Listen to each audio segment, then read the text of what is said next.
And you know, in the game, he's got the most costumes too.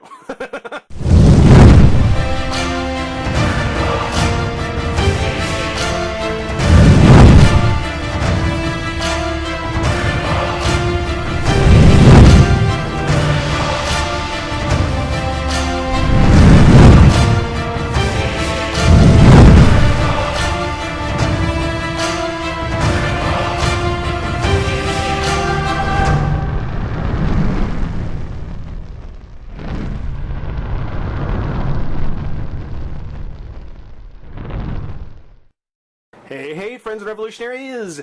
Moving on to the second, to number 2 of what, as far as I know, is 4, 2 of 4, reaching the halfway point, from the DC Unlimited Injustice series. Injustice being based on the game from the creators of Mortal Kombat.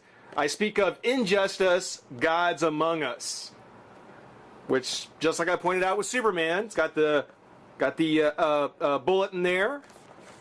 And then here on the back again, same thing. These figures feature designs based on the exciting new game from DC Comics, from the creators of Mortal Kombat, Injustice: Gods Among Us. In case you can't tell, we're going to get a look at the Joker.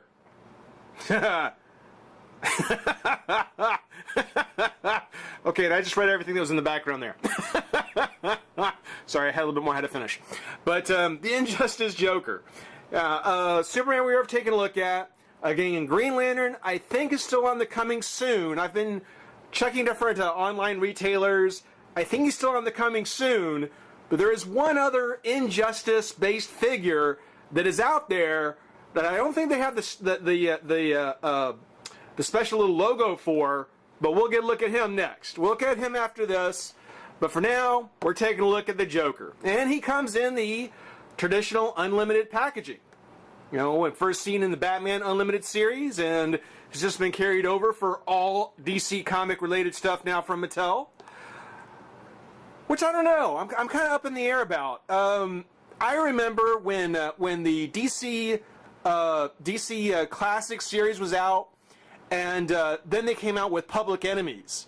And it was kind of a short-run series for Target, and they had their own packaging. And it was awesome.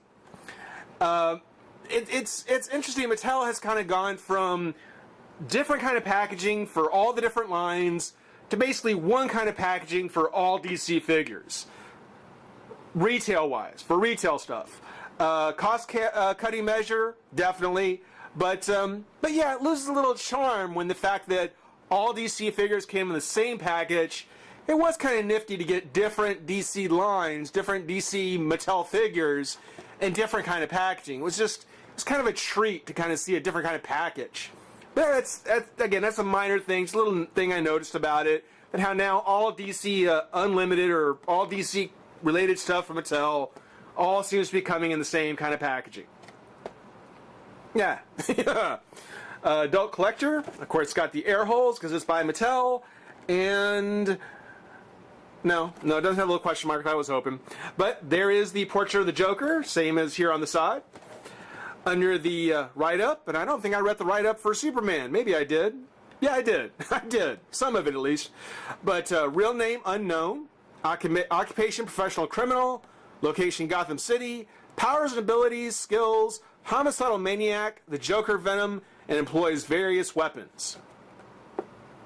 This right here, this section right here, I mean, it's all well and nice to get kind of just the basics, but we always get this. We always get this kind of, important stats. Either here, or even here, if you want to take this out. I would have liked to have had a write-up. I mean, if this is supposed to be the Injustice version of Joker, as it says, Injustice Joker, it would have been nice to have given at least a little bit of a write-up about the character in the game. I mean, understandable, you don't want to spoil things, but at the same time, if this is a different version of Joker, well, give us some background about what is so special about this version. Tell us about the Injustice version somewhere. This is Joker. This is Joker no matter what universe you're in. Doesn't matter what universe you're in, this is true for the Joker. Something talking about the Injustice version, some write-up, would have been nice. Would have been nice, didn't get it, kind of generic, kind of disappointing. But that's just the way it is. We'll go ahead and pop Joker out of the pack, take a look at the figure, have some fun. Be right back. Alright, we've got Joker out of the pack, and we'll let the disappointment begin. Because this is not good work. This is not good work at all. And, well, let me show you what I mean. First and always, good things. And it was a good idea. It's a good design. This is a design of Joker I don't mind. You know, for the Injustice, I don't mind the Joker's design at all. I love the coat. I love how they've kind of expanded the concept of the coat with the buckles and some of the straps, some of the lines, belts. You know, overall, I like the concept. I like the idea behind it. The look on the Joker, the design of the Joker is awesome. The execution on the figure is lousy. This is terrible. And it's not all just, I mean, a good chunk of it is on this figure specifically, on the Joker. But also part of it has to do with the fact that it's coming from the Injustice line. First off, with this figure, first off with Joker, you're going to notice right up front that rather than doing any kind of sculpting on the torso itself, rather than doing any kind of sculpting on it, they opted to go ahead and go with a rubber kind of torso cover, kind of a rubber jacket, literally a rubber jacket that you can actually see if you look closely enough where the seam comes together, runs along the right side and then down the middle of the vest. So this is where it actually closes around the figure. And it's a soft rubber. You know, Mattel's used these on various different figures at different times for different things. The Master Universe Classic female figures use these all the time. It's a good way to kind of save on like plastic sculpting by just doing it in the softer rubber. But I don't know if they didn't do a prototype of him, if one group of designers wasn't talking to the other group. But you'll notice right up front that his neck he's got one, he does have a neck, but it is way too short for the Joker. It gets eaten up a lot by this rubbery jacket piece that's over the front. Which again, I don't know if they were just trying out the idea to see, you know, if this kind of rubbery bodysuit would work for the line, to try and do maybe other characters, but it doesn't work on the Joker. It does not work on the Joker at all. I mean, and I'm sure that if you took it off and looked, he probably has a fairly decent sized neck, but right here on the shoulders, right there where it eats up the neck length, you can feel the gap. You can feel how soft it is up here at the top.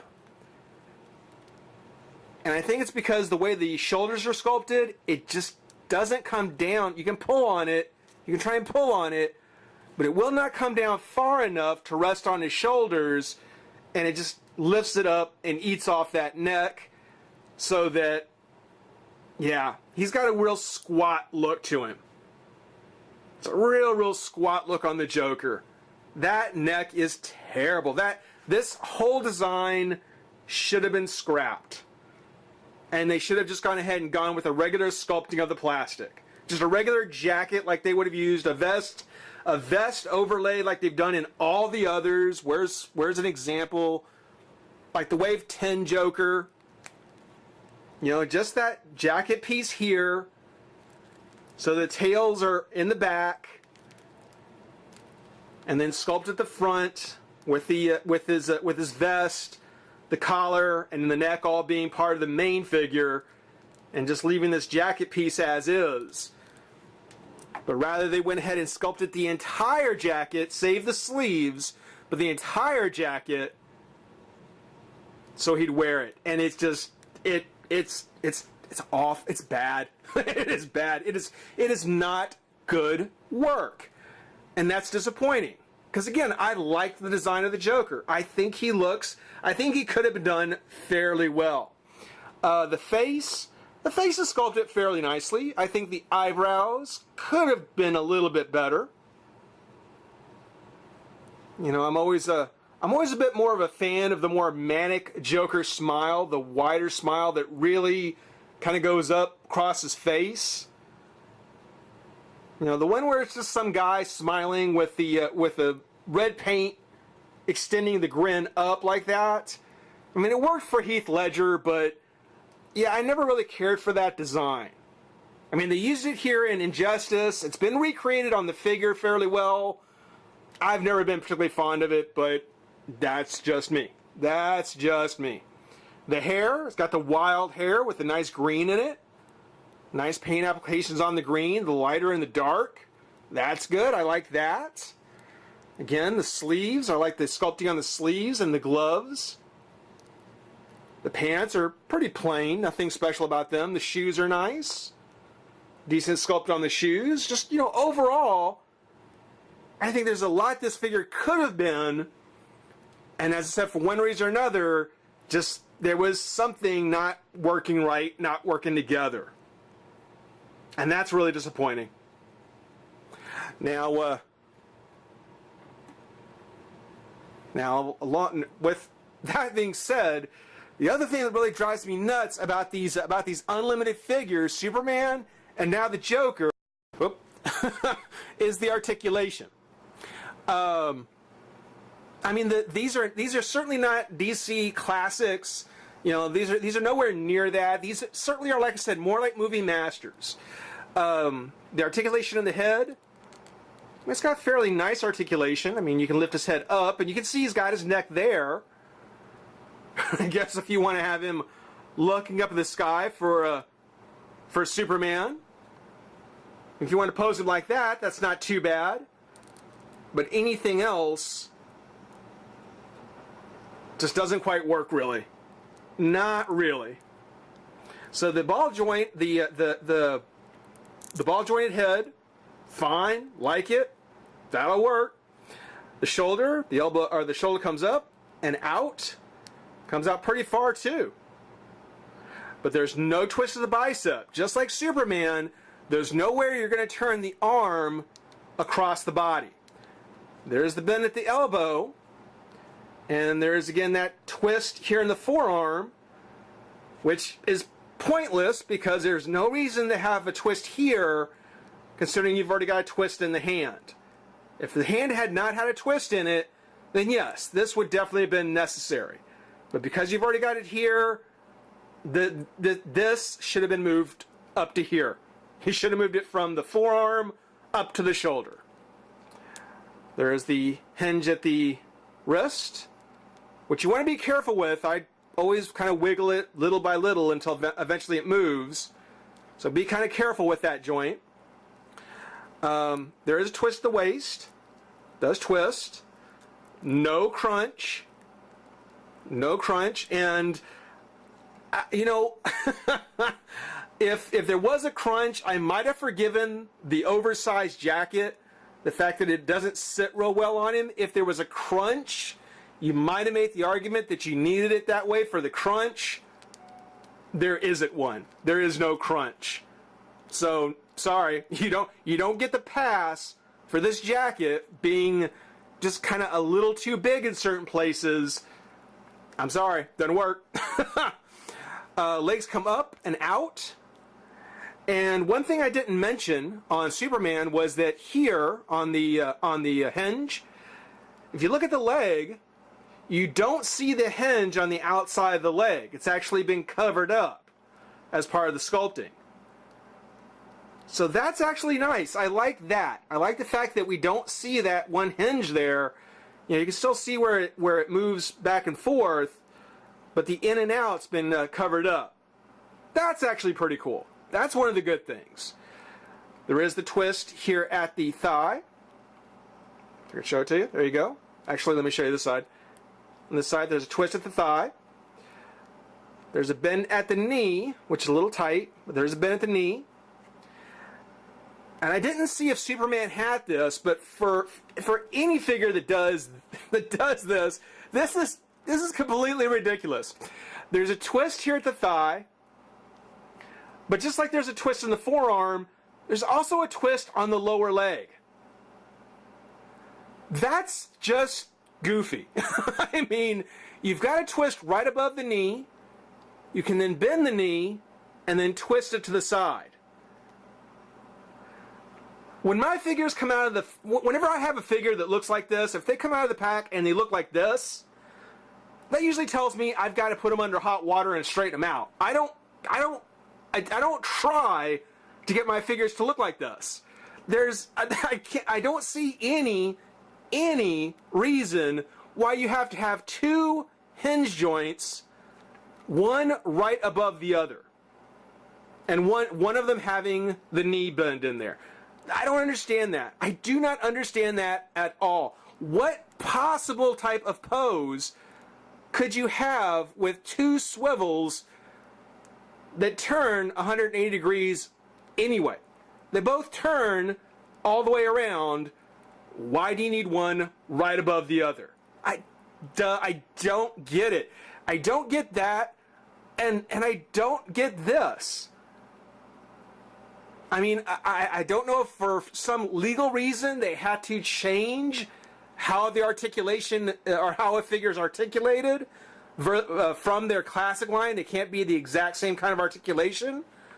Like every Mattel figure has to have articulation done in a different way. But this is just, I don't need it. And finding some other way to allow that forearm to have that shoulder twist, it's just that much more disappointing. It's that much more irritating, the fact that we've got twists here, that we don't need either one, but no twist in the shoulder. So you can't pose the arm in front of the figure. That's a pet peeve. That's turning into a serious pet peeve on these Injustice figures. They're really starting to bug me.